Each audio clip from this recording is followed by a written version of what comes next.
মালিক আমার আল্লাহ কোরআনে বলেন আল্লাযী খালাকাল মাউতা ওয়াল হায়াতা লিয়াবলুয়াকুম আইয়ুকুম আহসানু আমালা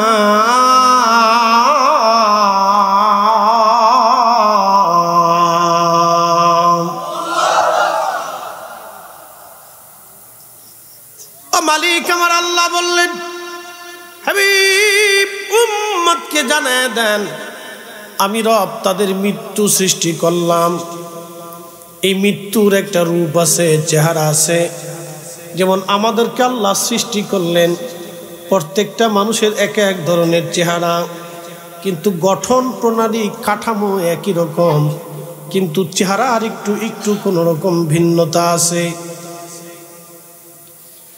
এখানে আমরা যতগুলি মানুষ সবার চেহারা কিন্তু একরকম না, সবার চোখ, কান, নাক, গলা, হাত, পা, বডির স্ট্রাকচার একরকম না, একটু ভিন্নতা, মেধাও একরকম না, জ্ঞান গরিমা একরকম না, সবার হৃদয়ের অনুভূতিও একরকম না, সবার দয়াও একরকম না, বদান্যতাও একরকম না, মায়া সবার ভালোবাসাও একরকম না, ভিন্নতা আছে। লাকাদ খালাকনাল ইনসানা ফি আহসানি তাকওয়িম, আমি মানব জাতিকে সৃষ্টি করলাম সুন্দর অবয়ব দিয়ে, সুন্দর গঠন প্রণালী দিয়ে আমি মানুষ সৃষ্টি করলাম। এই মৃত্যুটাকে আল্লাহ সৃষ্টি করলেন, মরণটাকে সৃষ্টি করার পরে আল্লাহ একটা রূপ দিলেন, বিকট ভয়ঙ্কর রূপ। এই মরণটাকে সৃষ্টি করার পরে আল্লাহ তামাম সৃষ্টির ফেরেশতাদেরকে কাতার করে দাঁড়া করাইলেন।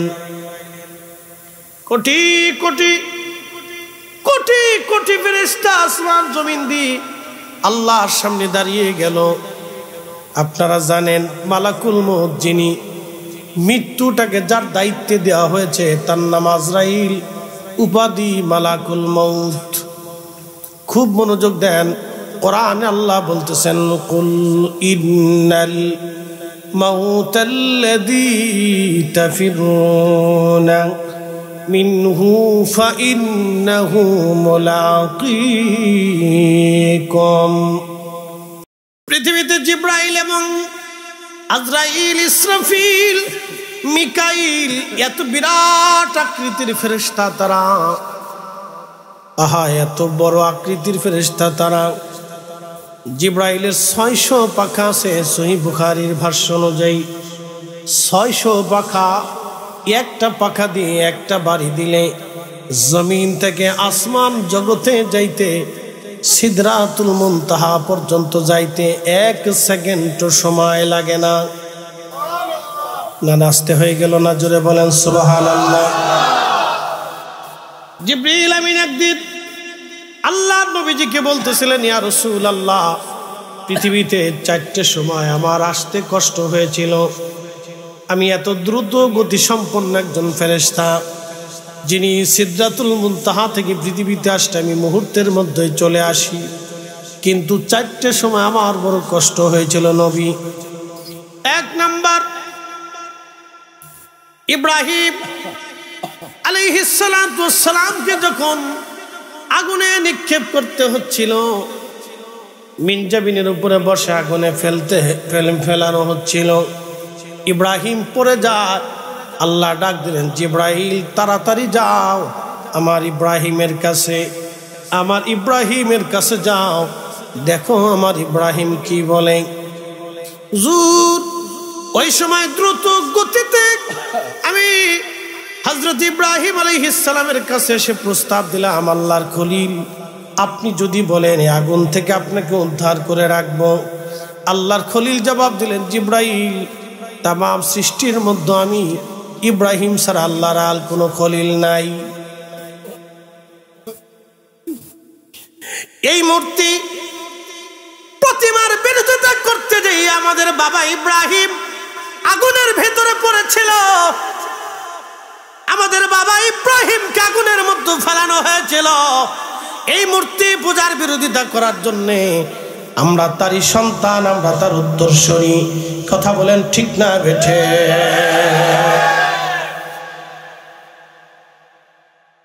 আল্লাহর খলিলকে জিব্রাইল ডাক দে বলতেছে, জিব্রাইল ডাক দে বলতেছে, খলিল আপনি যদি বলেন আপনাকে তুলে ধরে রাখবো। আল্লাহর খলিল ডাক দে বলতেছেন, জিব্রাইল আমি ছাড়া আর কেউ খলিল নাই। আমার মালিক যদি মনে করেন আমি আগুনে পড়ব, আমি আমার মালিকের ইচ্ছার উপরে ছেড়ে দিলাম। ওনার ভালো মন চাইলে আমাকে আগুনে পোড়ায় ফেলুক, আমি জিব্রাইলের সাহায্যের কোনো প্রয়োজন নাই। আমি ওই মালিকের দিকে তাকায় রয়েছি। একবার জোরে বলা যাবে কি মারহাবা? কখনো তোমাকে যদি ভুলি,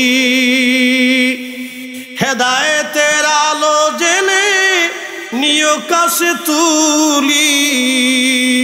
ঠাই দিও প্রিয়তম, ঠাই দিও প্রিয়তম, ওগো মহিয়ান। তুমি রহমান, তুমি মেহেরবান।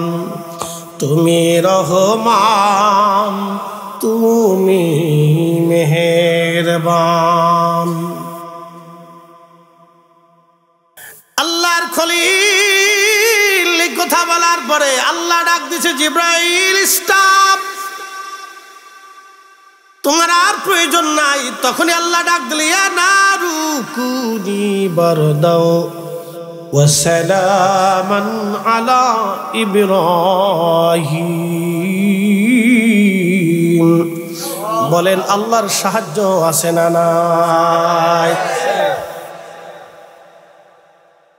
এখনো আল্লাহর সাহায্য আছে, আগামী তো চলবে। হাজিরিন, জিব্রাইল বলতেছি, ইয়া রাসূলুল্লাহ আর একটা বার পৃথিবীতে আসতে আমার বড় কষ্ট হয়েছিল। যখন লোকেরা হযরতে ইব্রাহিম আলাইহিস সালাম, ইসমাঈল আলাইহিস সালামের গলার মধ্যে চোখ বেঁধে, ইসমাঈলের হাত বেঁধে, পা বেঁধে উপর করে শোয়াইয়া ইব্রাহিম আলাইহিস সালাম নিজের চোখ বেঁধে মাথা শরীর উপরে উঠে, মাথার উপরে শরীর উঠাইয়া বিসমিল্লাহি আল্লাহু আকবার বলে যখন শরীর নামাইতেছিলেন ইসমাঈলের গলা বরাবর, আল্লাহ ডাক দিলেন, জিব্রাইল কোথায়? জান্নাত থেকে 40 বছর ধরে যে দুব্বাটা লালন পালন হচ্ছে, জান্নাতের ঘাস খেয়ে খেয়ে যে দুম্বাটা বড় হচ্ছে, জিব্রাইল ওই দুম্বাটা নিয়ে আমার ইসমাঈলকে সরাইয়া আমার খলিলের শরীর নিচে দুম্বা চালাইয়া দাও। আস্তে হয়ে গেল না? জোরে বলেন। আহা, দুম্বা চালাই দিল। হুজুর আমি তখন আরশে মুআল্লার নিচে ছিলাম, ওখান থেকে দ্রুত গতিতে আমি জান্নাতে গেলাম। জান্নাত থেকে আমি দুম্বাটা নিয়ে মিনা প্রান্তরে আল্লাহর খলিলের শরীর নিচে আমি দুম্বা চালায় দিলাম। আল্লাহু আকবার। ইয়া রাসূলুল্লাহ আর একটা বার আমার কষ্ট হয়েছিল যখন ইউসুফ আলাইহিস সালামের ভাইরা কুয়ার ভিতরে, হযরত ইউসুফ আলাইহিস সালাম তার ভাইরা সবাই মিলে হাত পা গুলি বেঁধে জামা কাপড় খুলে হযরত ইউসুফকে কুয়ার ভিতরে নিক্ষেপ করতেছিল। ইউসুফ কুয়ার মধ্যে পড়ে। আল্লাহ সময় ডাক দিয়ে বলতেছে, জিব্রাইল আমার ইউসুফ যেন কুয়ার মধ্যে পড়ে ব্যথা না পায়, ইউসুফকে ধরে আস্তে করে কুয়ার মধ্যে পাথরের উপরে বসায় দাও। আস্তে হয়ে গেল না? জোরে বলেন আল্লাহু আকবার। বলেন হেফাজতের মালিককে। যদি খোদা ভিন্ন হইতো, একজন খোদায় হেফাজত করবে আর একজন খোদায় ফেলাবে, তাহলে দুই খোদার মধ্যে কিলিকিলি হইয়া পৃথিবী ধ্বংস হয়ে যাইত। এই জন্য আমাদের মালিক একজন, কথা কোন ঠিক কিনা?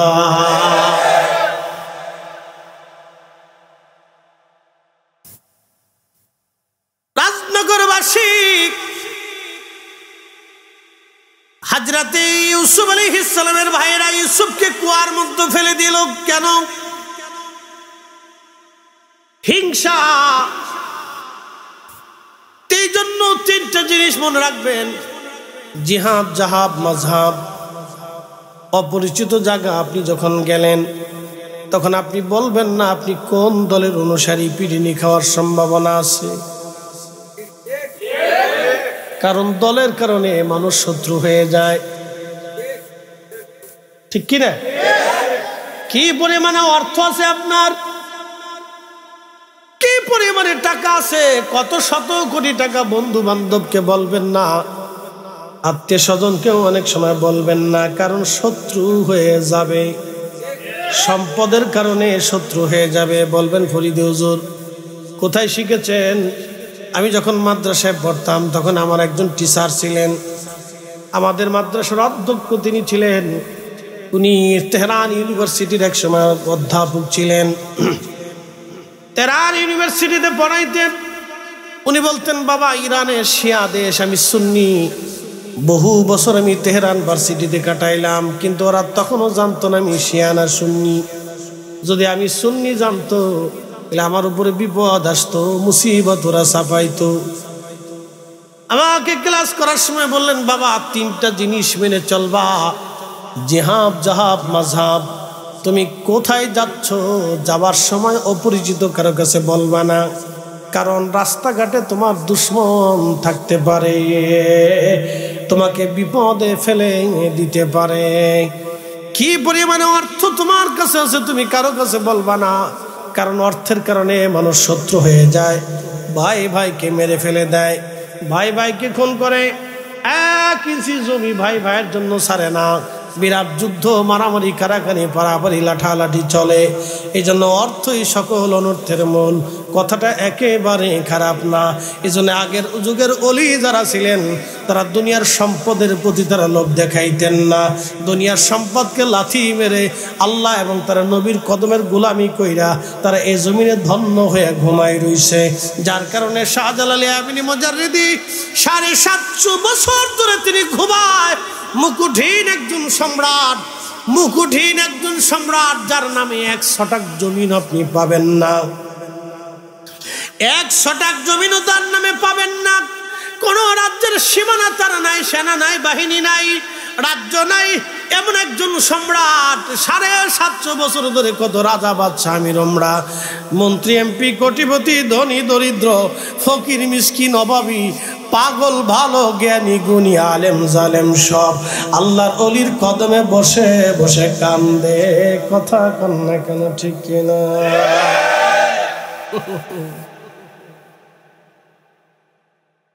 আর একদল আছে মাজার খালি ভাঙিয়ে ফেলবে। আমি কিছু সব ভাঙার দরকার নেই ভাই, তুমি একটাই ভাঙো। শুধু শাহজালাল আমিনী মুজাররিদি রাহমাতুল্লাহ আলাইহির মাজারটা ভেঙে দেখো, বাংলাদেশে বিশ্বযুদ্ধ হয়ে যাবে। এত বেশি ভাঙার দরকার, একটা ভাঙো।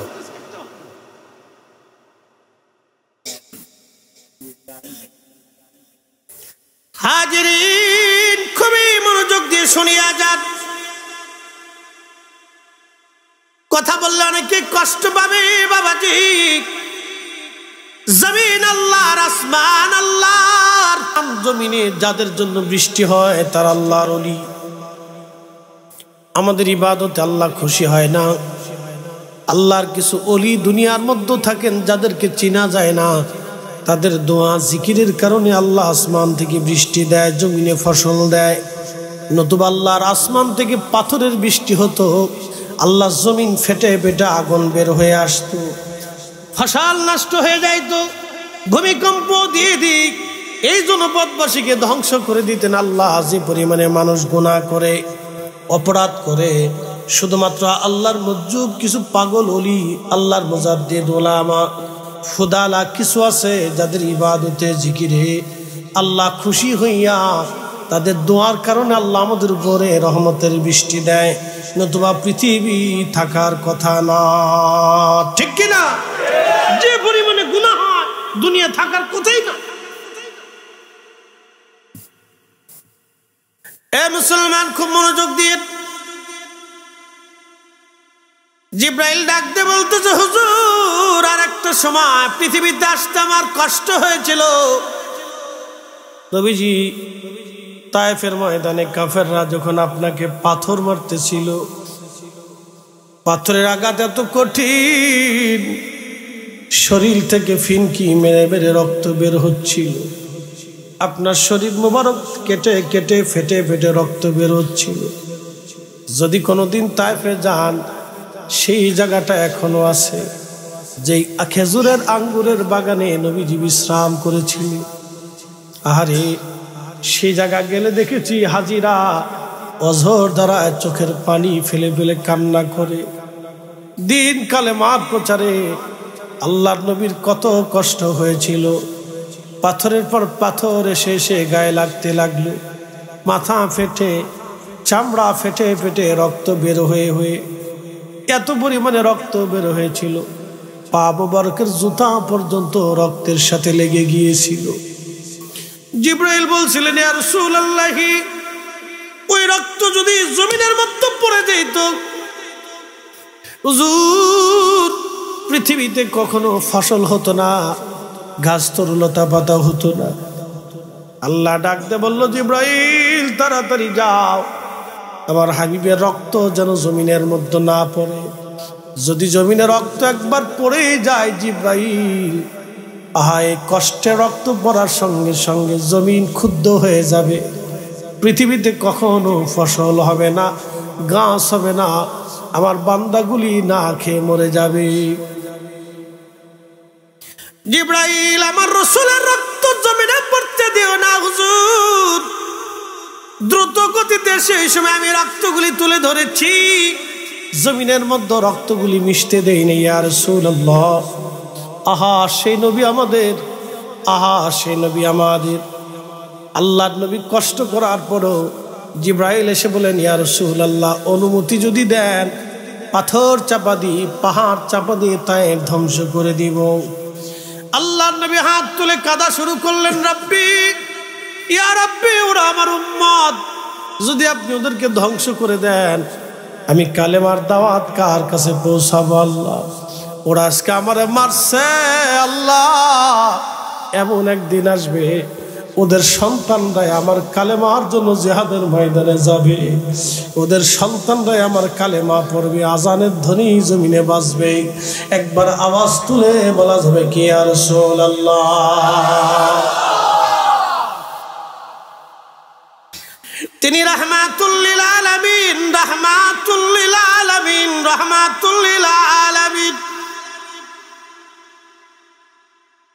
সেই বিরাট আকৃতির জিব্রাইল আল্লাহর সামনে দাঁড়ানো, আজরাইল দাঁড়ানো, মিকাইল ইসরাফিল দাঁড়ানো, যাদের মাথায় পানি ছেড়ে দিলে পা পর্যন্ত আসতে সৃষ্টির সব পানিগুলি নিঃশেষ হয়ে যাবে, জিব্রাইলের কদম পর্যন্ত আসবে না।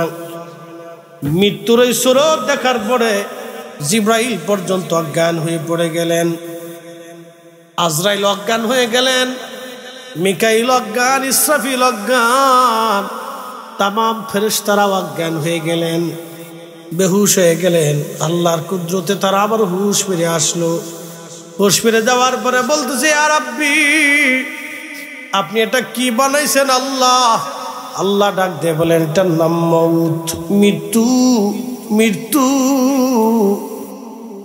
জিব্রাইল, আজরাইল, ইসরাফিল, মিকাইল বলতেছে, ইয়া রাব্বি, এই মৃত্যু আল্লাহ আপনি কেন বানাইছেন? বলে, আমার ফেরেশতারা রে, আমার এমন কোন সৃষ্টি নাই, কুল্লু নাফস যায়িকাতুল মউত, এই মরণের স্বাদ তাদের আস্বাদন করা না লাগবে। জিব্রাইল, ইসরাফিল, মিকাইল ডাকতে, রাব্বি, এত কঠিন মৃত্যুর সুরত আপনি বানাইছেন আল্লাহ। সৃষ্টি পৃথিবীর মানুষ সব কিছু ছেড়ে দিবে, সংসার হবে না, দুনিয়া হবে না, কিছুই তারা করবে না। আল্লাহ ডাক দেখে, ফেরেশতারা রে, আমি বান্দার জন্য মৃত্যু সৃষ্টি করলাম, হায়াত সৃষ্টি করে দিলাম, আরো একটা বিষয় সৃষ্টি করলাম, আশা আকাঙ্ক্ষা সৃষ্টি করে দিলাম। এই জন্য দেখবেন মানুষ মরে যাওয়ার পরে কবর দেওয়ার সময় মানুষ হাসে, কবর দেওয়ার সময় মানুষ হাসে, বন্ধুরা গল্প করে কালকে কি করবে, কবরের পাশে দাঁড়ায় দাঁড়ায় গল্প করে। কিন্তু তারাও জানে এই কবর আগামী দিন তার জন্য প্রস্তুত হবে। জিন্দেগি তোর যাইরে ফাঁকি দিয়া রে সোনার জিন্দেগি তোর যায় ফাঁকি দিয়া। ও আদম রে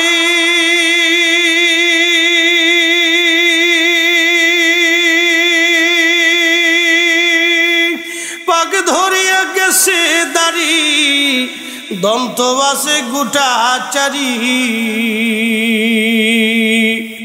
শবন জারি গিয়াছে করিয়ারে সোনার আদম জিন্দেগি তোর যায় ফাঁকি দিয়া।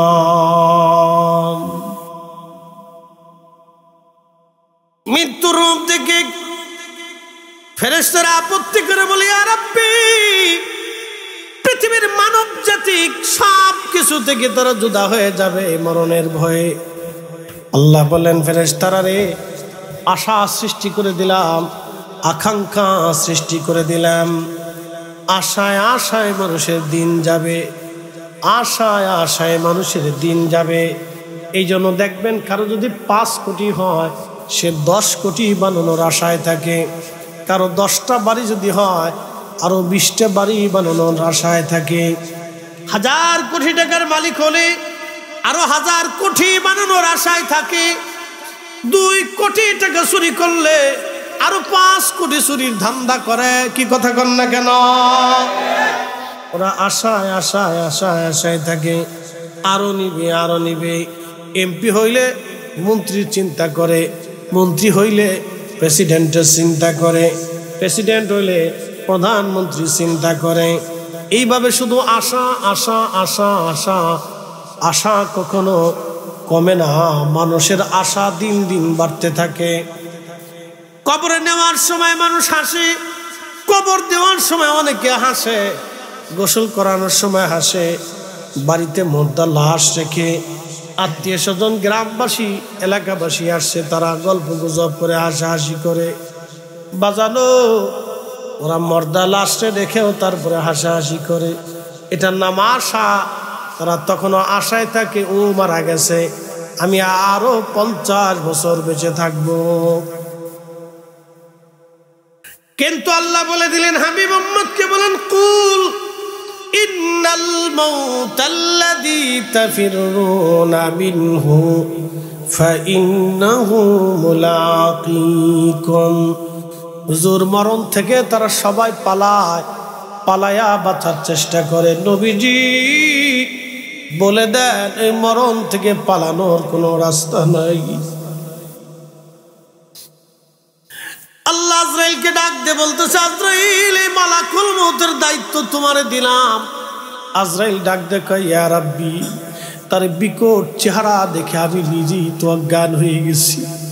আল্লাহ, ওই মালাকুল মউতের দায়িত্ব তুমি আমারে দিলাই, মৃত্যুকে আমি কি করে কন্ট্রোল করব? আল্লাহ ডাক দিয়ে বলেন, আজরাইল, আমি রব সেই শক্তি তোমাকে দিব। আজকে থেকে তোমাকে মালাকুল মউত বানাইলাম। আজরাইল ডাক দেখা, রাব্বি, এই মউতের শিকার কি আমাকেও হতে হবে? আল্লাহ ডাক দে বলতেছেন, আজরাইল, সৃষ্টির মধ্যে এমন কোন জীবন নাই, এমন কোন জীবন নাই রে আজরাইল, যে জীবনের মউতের স্বাদ না নিতে হবে। প্রত্যেকটা জীবনের মউতের স্বাদ নিতে হবে। আজরাইল, তোমাকেও মউতের স্বাদ নেওয়া লাগবে। এই মরণ থেকে তুমিও পালাইতে পারবা না, মৃত্যু থেকে তুমিও মালাকুল মউতের রেহাই হবে না। তোমাকেও মরণের স্বাদ আস্বাদন করা লাগবে আজরাইল। আল্লাহ ডাক দিলেন, হাবিব উম্মতকে বলে দেন, এই মউত সবাইকে নেওয়া লাগবে। খুব মনোযোগ দেন রাজনগরবাসী। মৃত্যুর সময় যখন ঘনিয়ে যায় 1 সেকেন্ড আগেও হবে না, 1 সেকেন্ড পরেও হবে না। মৃত্যু রাজা চিনে না, প্রজা চিনে না, বাচ্চা চিনে না, বিজ্ঞানী চিনে না, সে কাউকে চিনে না। সে চিনে খুদার হুকুম যখন শেষ হয়ে যাবে 1 সেকেন্ড আগেও হবে না, পরেও হবে না।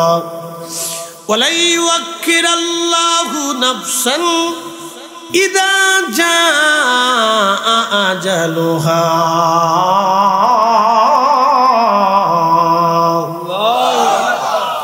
আল্লাহ ডাক দেখে হাবিব উম্মতকে জানান 1 সেকেন্ড আগেও না, 1 সেকেন্ড পরেও না। হায়াতের গন্ডি যখন শেষ হয়ে যাবে আগেও হবে না, পরেও হবে না। নবীজি বলতেছেন উম্মত রে তোমরা শুনে নাও, মালাকুল মউত আজরাইল আলাইহিস সালাম আসে। কাফির, মুশরিক, বেঈমান, মুনাফিক। মুনাফিক কারা? কথায় কথায় যারা মিথ্যা বলে, আমানত রাখলে খেয়ানত করে এবং ওয়াদা করলে বরখেলাপ করে। আল্লাহ রসুল বলেন এরা মুনাফিক। মুনাফিকের আলামত 3টা। 1 নাম্বার কথায় কথায় মিথ্যা বলে। আমাদের দেশের রাজনীতিবিদ যারা আছে তারা কথায় কথায় মিথ্যা বলে, ওয়াদা করলে বরখেলাপ করে, আমানত রাখলে খেয়ানত করে। বেজার হয়েন না বাবা, বেজার হয়েন না। ভোট দিবেন কারে চিন্তা করে দিয়েন।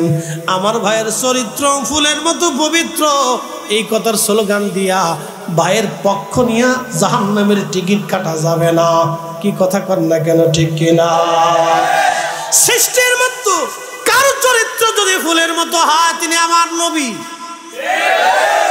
আমার রসুল ছাড়া ফুলের মতো পবিত্র চরিত্র আর কারো নাই। কি কথা কর না কেন? হাজিরিন খুব মনোযোগ দিয়ে শুনে যাবেন। আজ উচিত কথায় ময় বেজার, গরম বাতে বিলাই বেজার, ডাল বাতে কুটুম বেজার।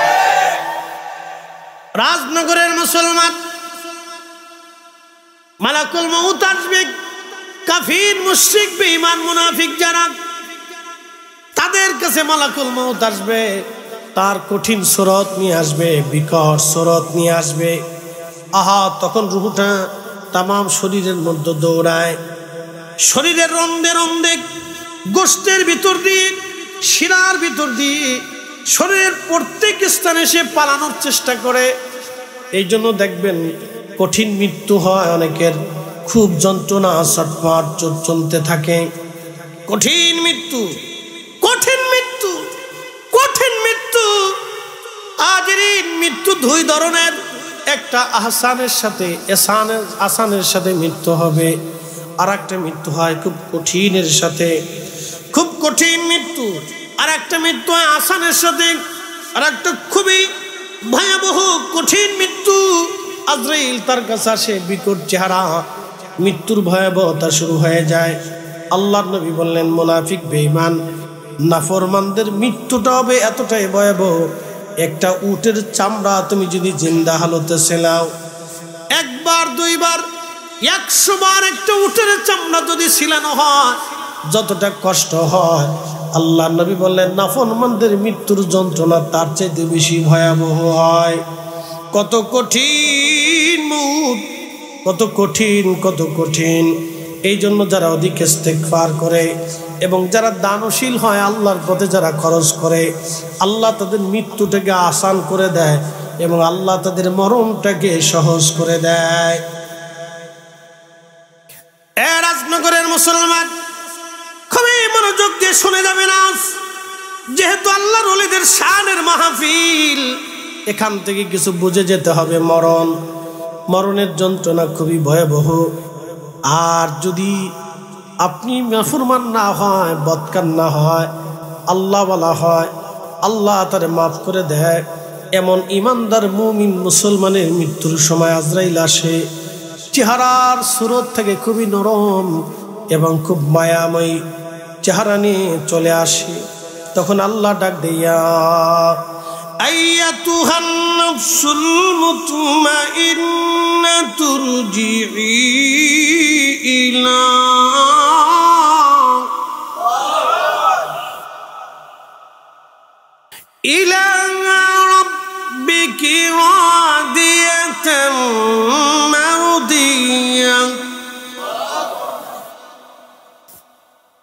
ফাদখুলি ফি ইবাদি ওয়াদখুলি জান্নাতি।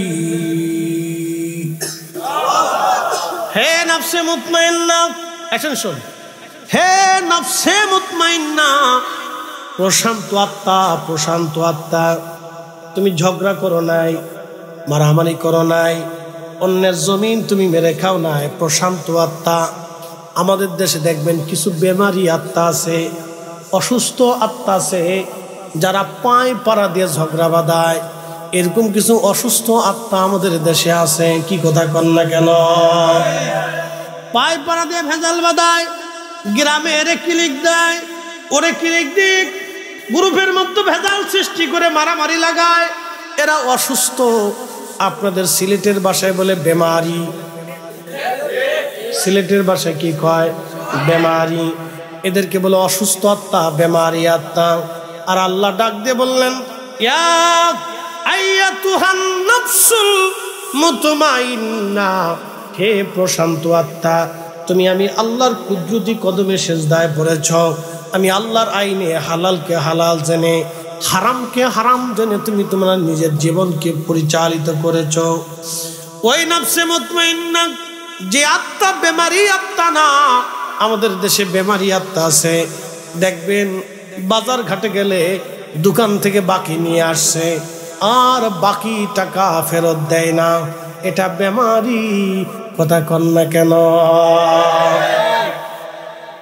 মৌলভীবাজার শহরে আদালতে, টিওন অফিসে, ডিসি অফিসে, এসপি অফিসে মাল ছাড়া কথা কয় না। এই কথা কন না কেন? জোরে বলে। ওই থানায় গেলে মাল ছাড়া কথা বলে না। এটা বেমারি আত্মা। কি আত্মা? জোরে বলেন কি? আরো জোরে বলেন কি? বেমারি, বেমারি। এরা বেমারি আত্মা, বেমারি আত্মা। যারা মানুষের চোখের পানি ঝরায়, যারা মানুষের ঘুম কেড়ে নেয়, বেমারি আত্মা। দেখবেন এই বেমারি আত্মাদেরকে দুনিয়াতে আল্লাহ ঘুমাইতে দেয় না। যারা মানুষের ঘুম কেড়ে নেয়, যারা মানুষ খুন করে, যারা মানুষ হত্যা করে, আল্লাহ তাদের চোখ থেকে ঘুম কেড়ে নেয়। কারণ তারা যেই মানুষটাকে হত্যা করলো নিরপরাধ, তার স্বজনদের চোখের ঘুম কেড়ে নিয়েছে। ওই ব্যক্তির ঘুম চলে যায়। তারা বোতল না খাইলে ঘুমাইতে পারে না, তারা সেবন না করলে ঘুমাইতে পারে না। কোটি কোটি টাকা যারা মেরে দিছে, জনগণের টাকা, গরিবের টাকা যারা মেরে দিল, কোটি কোটি হাজার হাজার গরিবের চোখের ঘুম কেড়ে নিয়েছে। ওদের চোখের ঘুম আল্লাহ নিয়ে নেয়। বেমারি আত্মা ঘুমাইতে পারে না। ওই তারা বোতল সার মুরিদ হয়ে যায়। 2 টান বোতল না খাইলে ঘুম আসে না। সুখ নাহি রে সুখ পরাণের পাখি, বোতল টাইনে ওয়াকাম করিয়া ঘুম আসি আমার সুখ নাই রে। এদের চোখের ঘুম আল্লাহ কেড়ে নিয়ে নাই, ঘুমাইতে দেয় না। কারণ ঘুমের মতো শান্তি পৃথিবীতে নাই। কি কথা কন না কেন? ঘুম সৃষ্টি করছে আল্লাহ, বান্দাকে ঘুমাইতে দিলেন আল্লাহ। ঘুম যদি না আসে, দেখবেন 2 দিন 3 দিন 4 দিন 5 দিন আপনি ঘুমাইতে না পারলে অসুস্থ হয়ে পড়বেন। আমরা যারা সাধারণ মানুষ, দিন আনি দিন খাই, হালাল রুটির উপার্জন করে আমরা যারা খাই, আমরা কায়থোয়ার লগে ঘুমাই যাই, মসজিদে ঘুমাই, মাহফিলে ঘুমাই। কি কথা কন না? মসজিদে ঘুম আসে, মাহফিলে ঘুম আসে, বাড়িতেও ঘুম আসে, বিছনাতেও ঘুম আসে। কারণ চিন্তা নাই, ভাবনা নাই, দুনিয়াতে চিন্তা নাই। আমি কারো টাকা মেরে খাই নাই, কারো জমিন মেরে খাই নাই, কারো অন্যায় করে থাপ্পড় মারি নাই, কাউকে হত্যা করি নাই। দুনিয়াতেও চিন্তা নাই, মরণেও চিন্তা নাই, হাসরেও চিন্তা নাই, কবরেও চিন্তা নাই, মিজানেও চিন্তা নাই, ফুলসিরাতেও চিন্তা নাই। কথা কন না কেন? ঠিক কিনা? আল্লাহ আপনাদেরকে ডাক দেখে, নফসে মুতমাইন্না, তুমি আসো, ইরজিই ইলা রাব্বিকি রাদিয়াতাম মারদিয়া, তুমি আমি আল্লাহর সন্তুষ্টির দিকে ফিরে চলে আসো। রে বান্দা আসো, আমি আল্লাহ সন্তুষ্টির দিকে তুমি চলে আসো, নফসে মুতমাইন্না আসো, ফাদখুলি ফি ইবাদি, আমার বান্দারা যারা ইবাদত গুজারি ছিল, ওয়াদখুলি জান্নাতি, আমার বান্দারা যারা জান্নাতে আছে তুমি তাদের সাথে জান্নাতে চলে যাও, জান্নাতে চলে যাও। এখন আপনাদেরকে প্রশ্ন করি, জবাব দিবেন, জান্নাত আছে না নাই? আচ্ছা বলেন তো, আপনার ডানে, আপনার বামে, আপনার পিছনে, আপনার সামনে যারা বসা আছে, আপনি শুধু তাদের চেহারা দেখলেন, বডি দেখলেন, কিন্তু ভিতরের জন যিনি আছে তারে দেখা গেল না, ঠিক কিনা? আপনার বিবির সঙ্গে সংসার করলেন 40 বছর, 40 বছরে একজন স্ত্রী স্বামীর সাথে, স্বামী স্ত্রীর সঙ্গে একসঙ্গে সংসার হলো, বাচ্চা কাচ্চা হলো, সন্তান হলো, পরিচয় হলো, মা হলো, বাবা হলো। শোনেন, আজকে একটা কথা বলে দিয়ে যাই, সুন্দর হইলে সংসার টিকে না। যদি বিশ্ব সুন্দরী হইলে সংসার টিকতো, তাহলে ঐশ্বরিয়া রায়ের তালাক হইতো না। এ কথা কন না কেন? সুন্দর হইলে সংসার টিকে না, সংসার টিকে গুণে আল্লাহ এবং নবীর তরিকায় যারা থাকবে তাদের সংসার সুন্দর হবে। আল্লাহ নবীর তরিকা না থাকলে লটর বটর সটর বটর, লটর বটর সটর বটর, লটর বটর। কি কথা কথা কথা ক্লিয়ার না ভেজাল আছে? আই হাই, বিশ্ব সুন্দরীদের সংসার ভেঙে যাচ্ছে, সব লটর বটর সটর বটর। কথা কর, লটর বটর সটর বটর, কোটি কোটি টাকা সুখ নাই, সুখ নাই। এই জন্য বিয়ে করার আগে মেয়ে চরিত্রবান কিনা, নামাজি কিনা, পর্দাশীল কিনা আপনি দেখে নিবেন। বেপর্দা টিকটক যদি কপালে পড়ে যায়, তাহলে কপালে মনে করবেন ঠাডা পড়ে গেছে। যদি টিকটক কপালে পড়ে তো ঠাডা পড়ে গেছে, আর সুখ পাইতেন না। যুদ্ধ লাগবে, ছাড়াছাড়ি হবে, পাড়াপাড়ি হবে, মারামারি হবে, লটর পটর লটর পটর লটর পটর।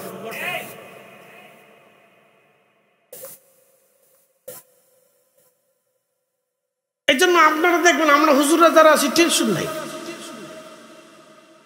কোনো চিন্তা নেই। বেতন পাই 6,000 10,000, ইমাম সাহেবের কোনো টেনশন নাই, বউ পারাপারি করে না। হ্যাঁ, ইমাম সাহেব হুজুরের বউ পারাপারি করে না, বেতন মাত্র 6,000, তাও 6 মাস বাকি।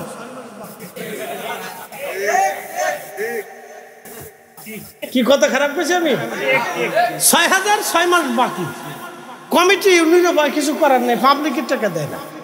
আচ্ছা, বিড়ির দাম কত? একটা বিড়ির দাম কত? 6 টাকা।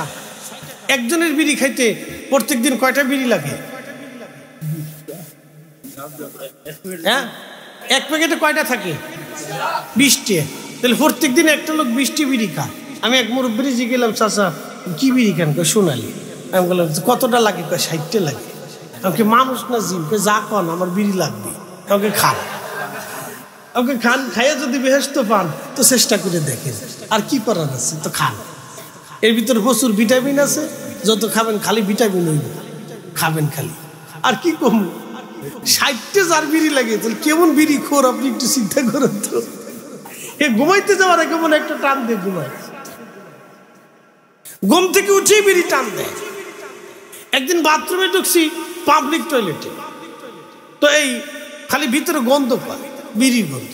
তো বেড়ে কেয়ারটেকার যারা আছে ওরা পরিষ্কার টরিষ্কার করে, বেটা বেটা খালি পয়সা লোস, 10 টাকা করে লোস জন প্রতি, ভিতরে যে বিড়ির গন্ধ করে দেহস না। হুজুর আপনার আগে যে ঢুকছিল তাই বিড়ি টানছে। বললাম যে বাথরুমে বিড়ি টানকে, বিড়ি টানার জায়গা কত মানকিছি, রাস্তার কোনা গাছের নিচে জায়গা আছে, ওখানে টানতে, তো বাথরুমে কে? হুজুর বাথরুমে না টানলে বলে ক্লিয়ার হয় না। বাথরুমে টাইনে বলে ক্লিয়ার করে, তো এটা রক্তের সাথে কেমন মিশামিশছে যে উপর দিয়ে টান দেয়, নিচের দিয়ে ক্লিয়ার হয়। তার মানে সে বিড়ি ধরে নাই, বিড়ি তারে ধরে ফেলছে। কি কথা কর না, বিড়ি সে ধরে নাই, বিড়ি তারে ধরে ফেলছে, বিড়ি ধরে ফেলছে তারে। তো একটা বিড়ির দাম ধরেন 6 টাকা, প্রত্যেক দিনে লাগে 20টি বিড়ি, 6 20 কত হয়? 120 টাকা। মাসে তার খরচ হলো কত? প্রায় 4000 টাকা। 3500 টাকা সে বিড়ির পিছে খরচা করলো। ইমাম সাহেবের বেতন মাত্র 6000 টাকা, আর একজন মানুষের বিড়ির পিছনে খরচা হয় 3500 টাকা। তাহলে বোঝা গেল আমার দেশের ইমাম সাহেবরাও জুলুমের শিকার। এবার আস্তে বলেন, কে জোরে বলেন, হাত উঁচা করে বলেন।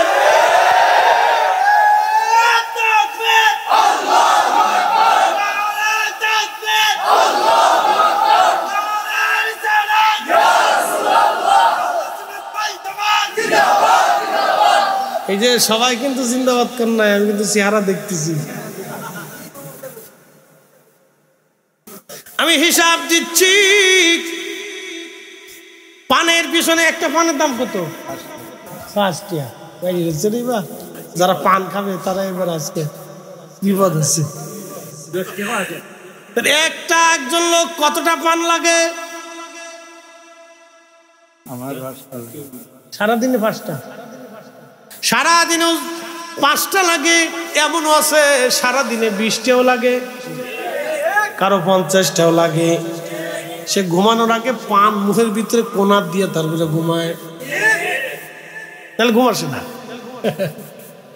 20টা পান 100 টাকা খরচা,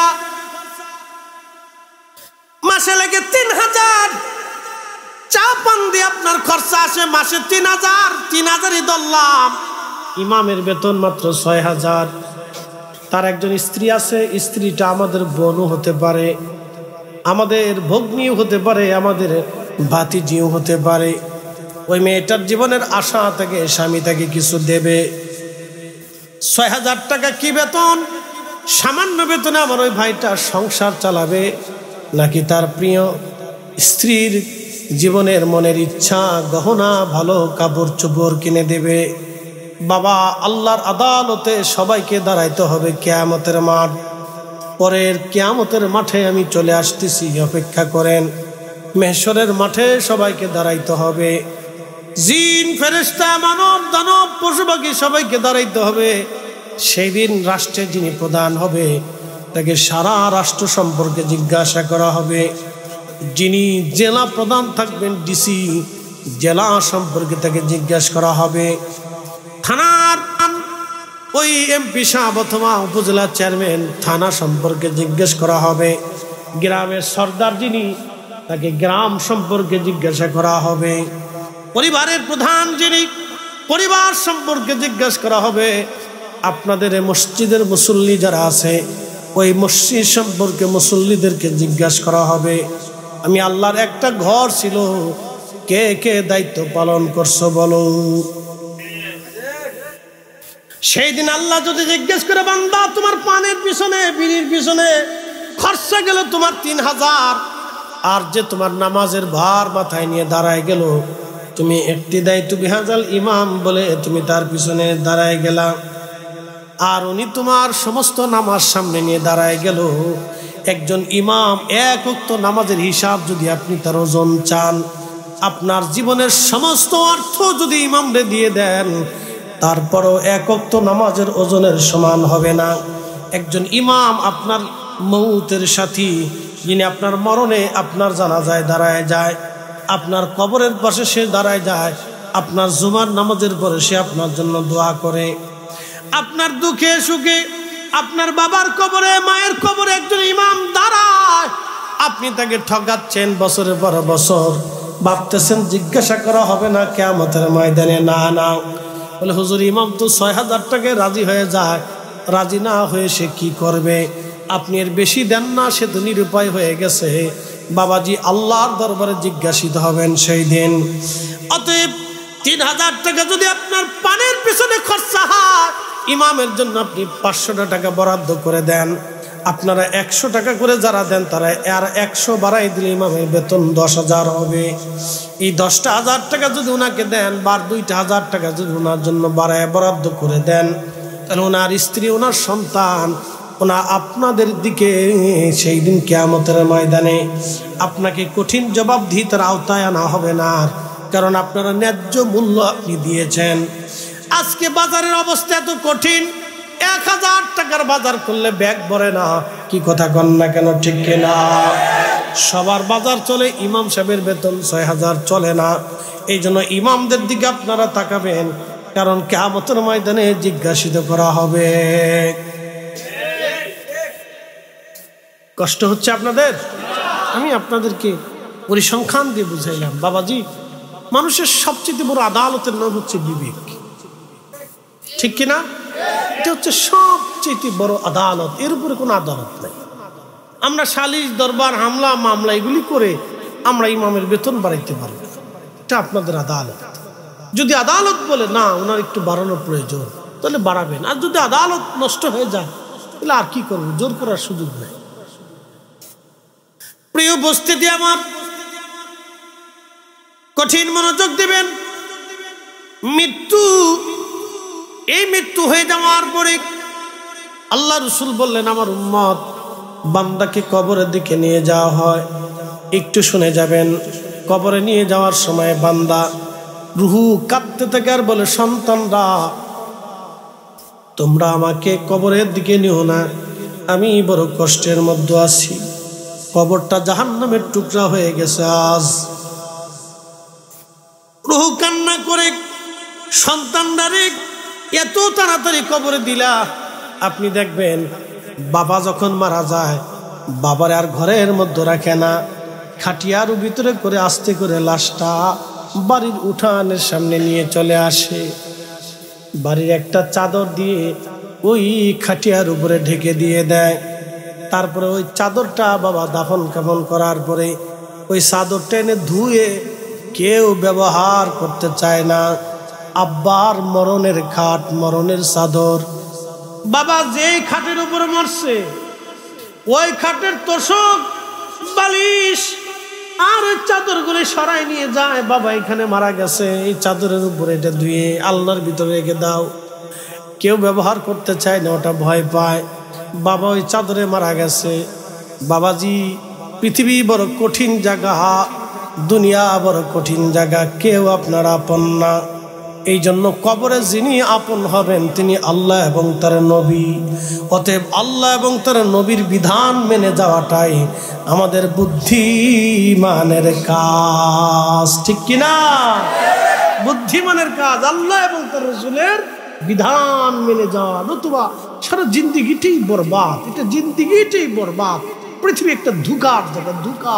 ও প্রতিনিয়ত আপনাকে ধোঁকা দিচ্ছে, প্রতিনিয়ত ধোঁকা দিচ্ছে। স্ত্রী অনেক কিছু দিবেন, অনেক খুশি দিবেন না, বেজার হয়ে যাবে।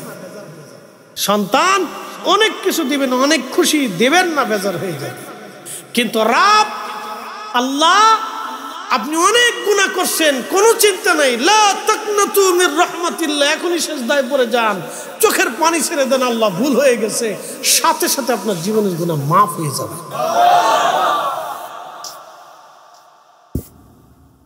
হাজিরিন, রাত্র গভীর, কথা বেশি লম্বা করব না।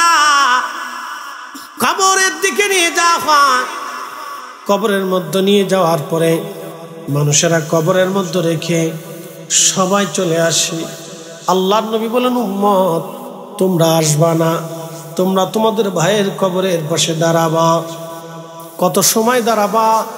একটা উট কুরবানি করার পরে, চামড়া ছেলানোর পরে, গোশত বানানোর পরে, ওই গোশত বন্টন করতে যত সময়ের দরকার, তোমরা তোমাদের ভাইয়ের কবরের পাশে দাঁড়াইয়া তত সময় জিকির করো, ইস্তেগফার করো।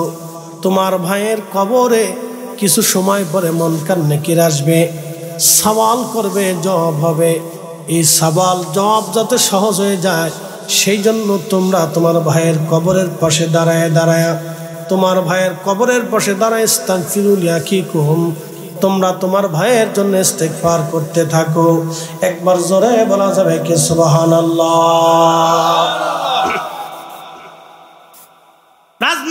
আসি, কবর দেওয়ার পরে তারা হুড়া করে চলে আসবেন না, ওই কবরের পাশে দাঁড়াবেন, কবরের পাশে দাঁড়াবেন, কারণ এটা তার শেষ বিদায়। আর পৃথিবীতে তার সাথে আপনার দেখা হবে না, কবরে যাওয়ারও আর সময় হবে না।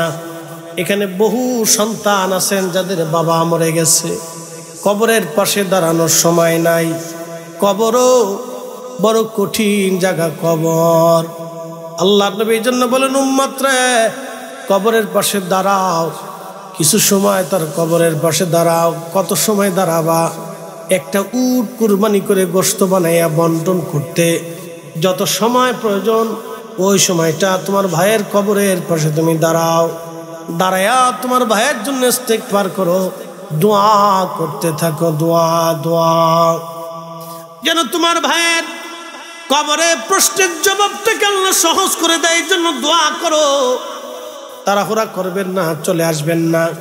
কোরআন শরীফ নিয়ে সূরা ইয়াসিন কবরের পাশে দাঁড়ায় দাঁড়ায় পড়তে থাকবেন, সূরা রহমান ওয়াকিয়া পড়তে থাকবেন, সূরা মুলক পড়তে থাকবেন। এই জন্য আল্লাহর নবী ডাক দিয়ে বলেন, উম্মত প্রত্যেক এশার নামাজের পরে সূরা মুলক তেলাওয়াত করবা। সূরা মুলক প্রত্যেক এশার নামাজের পরে ঘুমোতে যাওয়ার আগে যারা সূরা মুলক তেলাওয়াত করবে, আল্লাহর নবী বলেন, হিয়াল মাহানিয়া হেল মনজিবা তুনজিহি মিন আযাবিল কবর। ও আমার উম্মতের আরে, এই সূরা মুলক হলো কবরের আযাব প্রতিরোধক। হাদিসে নববীতে সূরা মুলকের তাফসীরের মধ্যে আসছে, মানুষকে যখন কবরের মধ্যে শোয়ানো হবে, কষ্ট হচ্ছে? তাহলে একসাথে বলেন তো আল্লাহু আকবার। রাত 1:30 বাজে, আর 20 মিনিট সময় আমাকে দেন, 10 থেকে 15 মিনিট সময় দেন। এই হাদিসটা খুব গুরুত্বপূর্ণ, শুনে যান। কবরের সময় চলে আসছে, সব চলে আসছে, সব কবর থেকে চলে আসছে, নির্ঝুম, সে একা, আর সে কেউ নাই। আচ্ছা বলেন তো, পুলিশে ধরে নিয়ে গেল জেলখানায়, তারে ছাড়ানোর জন্য মা যাবে, বাবা যাবে, ভাই যাবে, আত্মীয়রা যাবে, চেয়ারম্যান, মেম্বার, উকিল, মুক্তার, ব্যারিস্টার, কত তদবির করা হয় পুলিশ থেকে ছাড়ানোর জন্য। কবরের জেলখানায় যখন আল্লাহর হাতে ধরা পড়ে, তাকে ছাড়ানোর জন্য কেউ কবরে নাই। বড় কঠিন, হৃদয় থেকে আজ বুঝে যাবেন, হৃদয় থেকে। আল্লাহর নবী বললেন, ওই কবর থেকে সমস্ত মানুষগুলি চলে আসে। যখন চলে আসার পরে, আহা, লোকটা মামলার আসামি হয়ে যায়। মামলার আসামি, আল্লাহ তারে শাস্তি দিবে। তার কবরে জাহান্নামের ফেরেশতারা আসতে চাবে। ওই যে সূরা মুলক প্রত্যেক দিন এশার নামাজের পরে বান্দা তেলাওয়াত করছিল, ওই সূরা মুলকটা কবরে বান্দার মাথার পাশে যায় দাঁড়ায় থাকে। এমন সময় ওই মাথার পাশ দিয়ে জাহান্নামের ফেরেশতারা ঢোকার জন্য চেষ্টা করে। সূরা মুলক ডাক দে বলে, ফেরেশতারা কোথায় যাও? ফেরেশতারা বলে, আল্লাহর বান্দাকে শাস্তি দেওয়ার জন্য যাচ্ছি। সূরা মুলক তখন ডাক দে বলে, ফেরেশতারা রে, ফিরে চলে যাও, কারণ এই বান্দা প্রত্যেক দিন এশার নামাজের পরে আমাকে তেলাওয়াত করছে, অতএব আমি থাকতে তোমাদেরকে কবরে ঢুকতে দেব না। একবার জোরে বলা যাবে কি আল্লাহু আকবার? না না, চিৎকার মেরে বলেন আল্লাহু আকবার। ঠিক আবার ফেরেশতারা পায়ের দিক থেকে ঢুকতে যায়, সূরা মুলক আবার পায়ের সামনে দাঁড়ায়। ফেরেশতারা কোথায় যাও? ফেরেশতারা বলে, আমরা তাকে আযাব দেওয়ার জন্য যাচ্ছি। সূরা মুলক বলে, না না না, ফিরে চলে যাও, কারণ এই বান্দা প্রত্যেক দিন আমাকে যত্নের সাথে এশার নামাজের পরে তেলাওয়াত করত। আমি সূরা মুলক আজকে তোমাদেরকে কবরে ঢুকতে দেব না, তোমরা চলে যাও, আমি তাকে আযাব দিতে দেব না। ফেরেশতারা ডাক দেখে, রাব্বি কোন কবরে পাঠাইলেন? আপনার সূরা মুলকের জন্য তো আমরা ঢুকতেই পারি না, সে বাধা দেয়। আল্লাহ তো সবই জানে, কেন বাধা দেয়? বলে, সেই সূরা মুলক নাকি প্রত্যেক দিন এশার নামাজের পরে তেলাওয়াত করতো আপনার বান্দা। আল্লাহ আল্লাহ, এই জন্য সূরা মুলক আমাদেরকে ঢুকতে দেয় না। আল্লাহ ডাক দিবে, ফেরেশতারা চলে আসো, আমি আমার বান্দারে মাফ করে দিলাম। একবার জোরে বলা যাবে কি মারহাবা। তুমি রহমান, তুমি মেহেরবান, তুমি রহমান, তুমি মেহেরবান। অন্ধ গাহে না শুধু তোমারি গুণগান, অন্ধ গাহে না শুধু তোমারি গুণগান, বুঝে বুঝে না তবু শান। তুমি রহমান, তুমি মেহেরবান, তুমি রহমান, তুমি মেহেরবান। কখনো তোমাকে যদি ভুলি, হেদায়েতের আলো জেলে নিয় কাছে তুলি। ঠাই দিও প্রিয়তম, ঠাই দিও প্রিয়তম, ওগো মহিয়ান। তুমি রহমান, তুমি মেহেরবান। এই সূরা মুলক তেলাওয়াত করবেন প্রত্যেক দিন। এশার নামাজের পরে সূরা মুলক আপনি পড়বেন, কবরের আযাব প্রতিরোধক।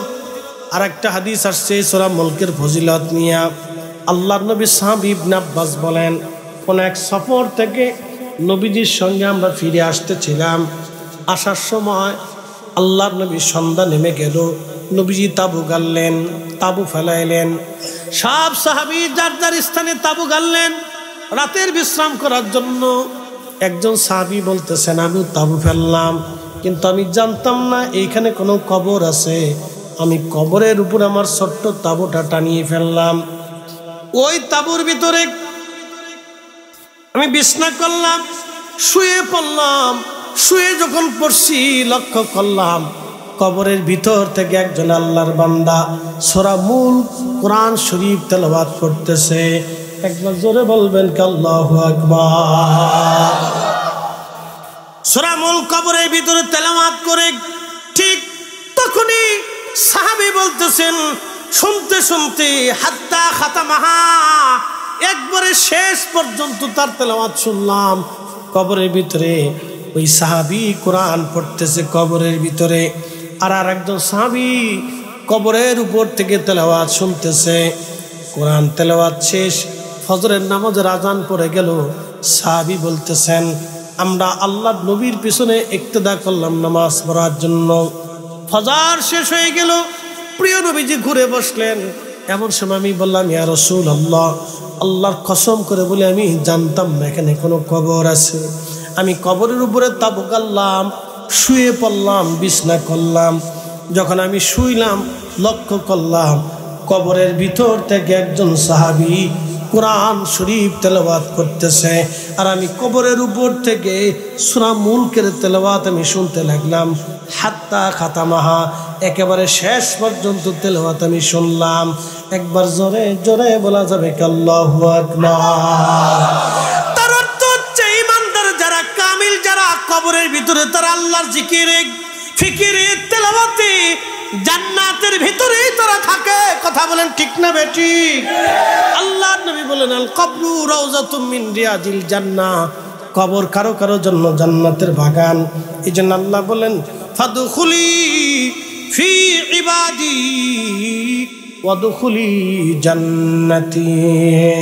কারো কারো কবর আল্লাহ জান্নাতের বাগান বানায় দেয়, কবর আল্লাহ জান্নাতের বাগান বানায় দেয়, কবর আল্লাহ জান্নাতের বাগান বানায় দেয়। আর যাদের কবরে আযাব হবে, আল্লাহর নবী বলেন, উম্মত তোমরা শোনো, এমন একটা সাপ তাকে আযাব দেওয়ার জন্য নিযুক্ত করা হবে। ওই সাপের যন্ত্রণা এতই ভয়াবহ, একবার সবল মারলে 40 বছর পর্যন্ত যন্ত্রণার ক্রিয়া, সাপের যন্ত্রণার ক্রিয়া দেহের ভিতরে চলতে থাকবে। ওই সাপটা প্রতিনিয়ত তাকে কামড়াইতে থাকবে, তার মুখের গোশতগুলি টেনে টেনে উঠিয়ে নিয়ে যাবে। ওই সাপ যদি পৃথিবীতে একবার উকি দিয়ে নিঃশ্বাস ছাড়তো, নবীজি বলতেছেন তামাম পৃথিবীতে কোনো ফসল বাঁচত না, গাছ হতো না, জীবন মারা যাইতো। তামাম পৃথিবীর বাতাস বিষাক্ত হয়ে যাইত। ওই সাপের বিষক্রিয়ায়, কঠিন বিষক্রিয়ার কারণে ওই সাপ থেকে কামড়াইতে থাকবে। কবর বড় কঠিন, কবর বড় কঠিন, কঠিন জায়গায়। আল্লাহর বান্দা কেউ নাই আপন, কেউ নাই, কেউ নাই। এই জন্য দুনিয়ার থেকে দুইটা জিনিস নিয়ে যাওয়া লাগবে। এক নম্বর ঈমান, দুই নম্বর আমল। আল্লাহ ডাক দিলেন, আল্লাযী খালাকাল মাউতা ওয়াল হায়াতা লিয়াবলুয়াকুম আইয়ুকুম আহসানু আমালা। বান্দা, তোমার মৃত্যু সৃষ্টি করলাম, তোমার হায়াত সৃষ্টি করলাম, পৃথিবীতে তোমাকে পাঠাইলাম পরীক্ষা করব। কে তোমরা, কে তোমরা, কে তোমরা? আইয়ুকুম আহসানু আমালা, ভালো আমল করো, ভালো কাজ করো, আমি সেটা দেখব। যারা ভালো আমল না করে পৃথিবীতে আসবা, কবরে চলে আসবা। কবর বড় কঠিন, কবর বড় ভয়াবহ জায়গা। আল্লাহ ডাক দেন, ইয়া আইয়ুহাল্লাযীনা আমানুত্তাকুল্লাহা হাক্কা তুকাতিহি। হে আমার বান্দারা, ঈমানদার, তোমরা আমি আল্লাহকে ভয় করো, ভয় করার মতো ভয় করো। আর শুনে রাখো, শুধু এখানে শেষ না, বলা তামুতুন্না ইল্লা ওয়া আনতুম মুসলিমুন। মুসলমান না হইয়া কবরে যাইও না, মুসলমান না হইয়া কবরে যাইও না, মুসলমান না হইয়া কবরে যাইও না, মুসলমান না হইয়া কবরে যাইও না।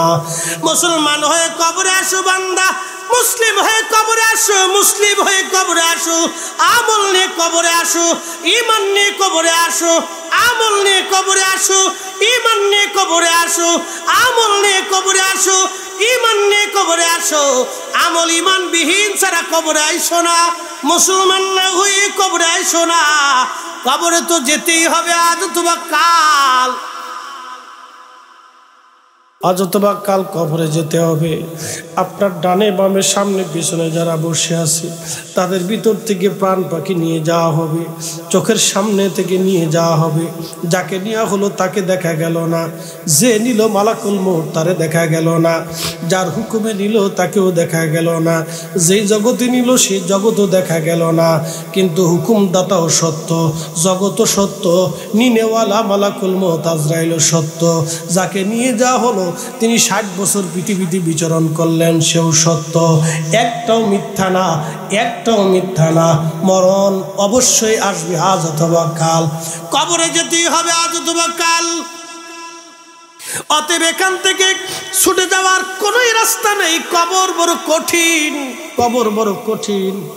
অতএব কবরের চিন্তায়, আখিরাতের চিন্তায় আপনাকে আমাকে অবশ্যই দুনিয়া থেকে আমল করে যেতে হবে। আল্লাহ আমাদের তৌফিক দান করুন। সকলে আওয়াজ তুলে বলেন আমিন। বাদশাহ ক্যা ফকির হো সবকো একই ঠিকানা। ধনী বলেন, দরিদ্র বলেন, হাজার হাজার কোটি কোটি টাকার মালিক একই মাটি। যার 1 শতক জমিন নাই তারও একই মাটি, কোনো তফাৎ নাই। ওমন ঘুমায় নারী, নাম জপ মৌলার, এমন ঘম ঘুমাই বিমন কবর মাজার। মন ঘুমায় নারী, ও মন ঘুমায় নারী, নাম জপ মৌলার, এমন ঘম ঘুমাই বিমন কবর মাজার। মন ঘুমায় নারী। আল্লাহুম্মা সাল্লি আলা। হ্যাঁ, জবান খোলে।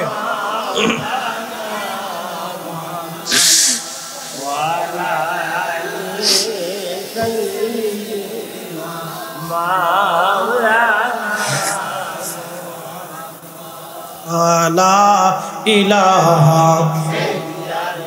জোরে লা ইলাহা হক লা ইলাহা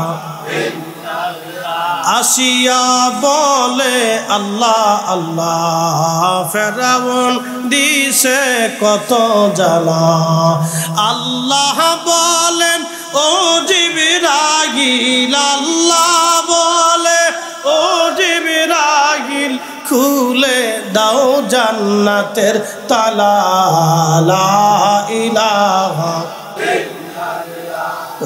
লা ইলাহা আল্লাহ আল্লাহ আল্লাহ আল্লাহ আল্লাহ আল্লাহ আল্লাহ আল্লাহ আল্লাহ আল্লাহ আল্লাহ জবান খুলে আল্লাহ আল্লাহ আল্লাহ আল্লাহ আল্লাহ পাক সুবহান কে পারে বুঝিতে তোমার শান আল্লাহ আল্লাহ আল্লাহ আল্লাহ জিন্দা কে মারিতে পারো জিন্দা কে মারিতে পারো মহরার পারো দিতে জাগান মহরার পারো দিতে জাগান কে পারে বুঝিতে তোমার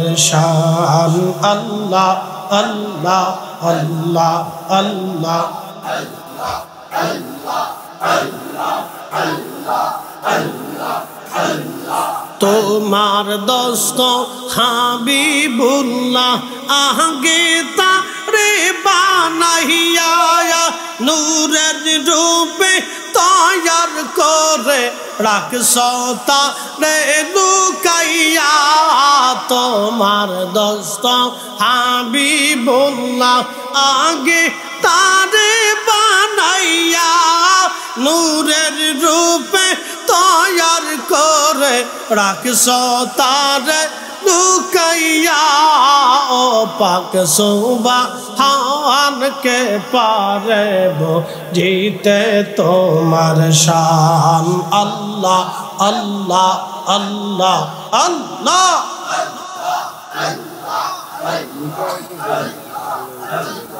জিন্দা কে মারিতে পারো জিন্দা কে মারিতে পারো মহরার পারো দিতে জান তুমি মহরার পারো দিতে জান কে পারে বুঝিতে তোমার শান আল্লাহ আল্লাহ আল্লাহ আল্লাহ